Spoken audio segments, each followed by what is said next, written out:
हमारे चैनल रोशनी की बात में आपका स्वागत है। आज का प्रेरक प्रसंग है कोयला और चंदन। भरत नाम का एक लड़का था जो कुछ गलत बच्चों की संगत में पड़ता जा रहा था। भरत के माँ बाप को भरत के भविष्य को लेकर बहुत फिक्र सताने लगी थी। अब उनका मानना ये था कि मारने पीटने से ये और ज्यादा ढीठ बन सकता है। इसलिए वो रोज भरत को समझाते कि बेटा बुरे बच्चों का साथ छोड़ दो। दिन पर दिन तुम्हारी आदतें बिगड़ती जा रही हैं। लेकिन भरत पर उनके समझाने का कोई असर नहीं दिख रहा था। एक दिन भरत शाम को बहुत बुरी हालत में घर पहुंचा। भरत के कपड़े फटे हुए और गंदे थे। भरत को कुछ जगह पर चोटें भी आई थी।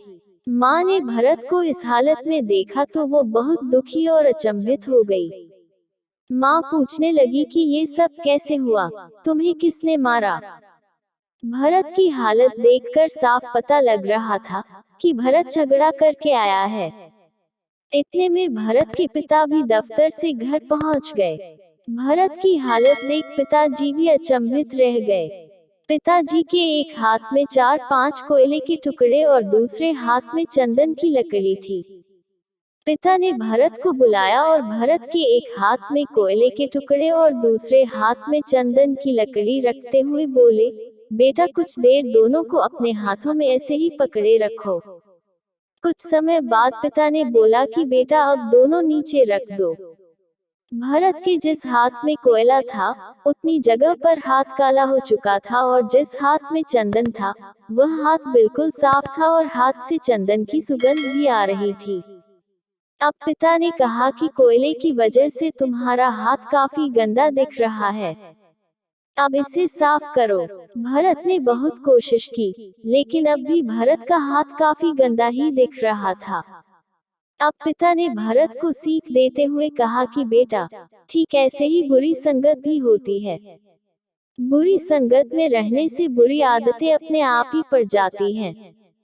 एक बार बुरी आदतें पड़ गई तो वे फिर बहुत मुश्किल से छूटेंगी। बुरी संगत से बुरी आदतें लगती हैं, जो जीवन को बर्बाद कर देती हैं, जीवन में दुख देती हैं। वही दूसरी तरफ अच्छे लोगों की संगत चंदन की तरह है। अच्छी संगत से जीवन में अच्छी आदतें और अच्छे गुण आते हैं, जो जीवन को चंदन की सुगंध की तरह सुगंधित कर देते हैं। पिताजी की इन बातों का भरत के मन पर गहरा प्रभाव हुआ। भरत ने उसी समय बुरे लोगों की संगत छोड़ दी। मित्रों, गलत लोगों की संगत जीवन में बड़े दुख का कारण बनती है। इसलिए हमेशा अच्छे लोगों की संगत में रहो। आशा करती हूँ कि यह प्रेरक प्रसंग आपको अच्छा लगा होगा। इसे लाइक करें और कमेंट लिखकर हमें अपने विचार भी जरूर बताएं। अगर आप हमारे चैनल पर नए हैं तो इसे सब्सक्राइब करें। इस कहानी को अपने दोस्तों को शेयर करें ताकि वो भी इसका लाभ उठा सकें। धन्यवाद।